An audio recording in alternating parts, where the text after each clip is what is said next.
Hi guys, আজকে তোমাদের দেখাবো আমাদের ঠাকুর ঘরটা। এই কয়েকদিন আমি তোমাদের দেখাতে পারিনি, অনেক কাজ ছিল। কারণ কি তোমরা হয়তো জানোই যে কালকে ঠাকুর ঘর আমাদের উদ্বোধন, আর কালকে 27 তারিখ। সবাই কালকে আমি লাইভ করব, সবাই আমার লাইভে চলে এসো। 27 তারিখ মানে কালকে। ওইদিকে পুরো প্যান্ডেল শেষ, এদিকে একটু কাজ বাকি আছে। তোমরা আমাদের সাথে থাকো, কালকে আবার দেখা হবে।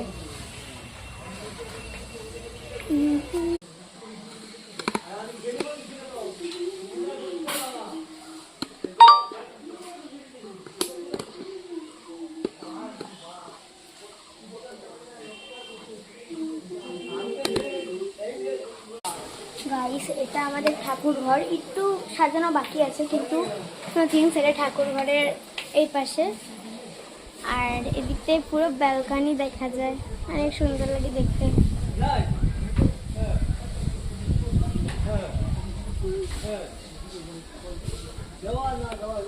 ওদিনকার লাইভ করবো, তোমরা আমার সাথে থেকো। আর কালকে তোমরা জানো সবাই যে কালকে নবরাত্রি, তো কালকে আমাদের নিমন্ত্রণ আছে একটা বাড়িতে, তো ওখানে যাব নাকি এটা করবো। কালকে আবার স্কুলের পিটিএমও আছে, তো এখন কি করব ভগবানই জানে। স্কুলের পিটিএমটা অ্যাটেন্ড করবো না, পূজা অ্যাটেন্ড করবো না, নবরাত্রি অ্যাটেন্ড করবো, তো সব কিছুই আমাকে করতে হবে। তোমাদের সাথে শেয়ার করবো নবরাত্রিতে কী কী হলো।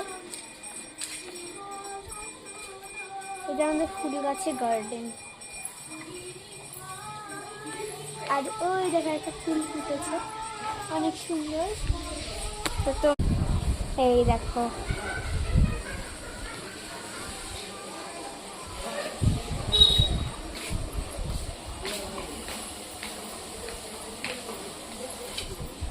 আচ্ছা এটা আম গাছের মতন পাতা, কিন্তু জানি না এটা কি গাছ। তো তোমরা যদি জেনে থাকো তাহলে একটুখানি কমেন্টে বলে দিও যে এটা কি গাছ। আর দেখো, এটা আমাদের ঠাকুর ঘর কতটা সুন্দর। আর এখানে ঠাকুর ঘরে কিছু লাইটসও আছে, দিচ্ছি আমি লাইটসগুলো। দেখেছো?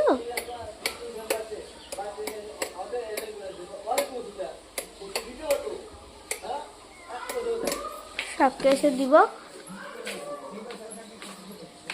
দিয়ে দেখো কত সুন্দর।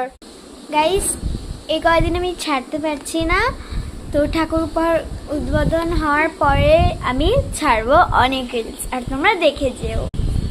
Thanks for watching.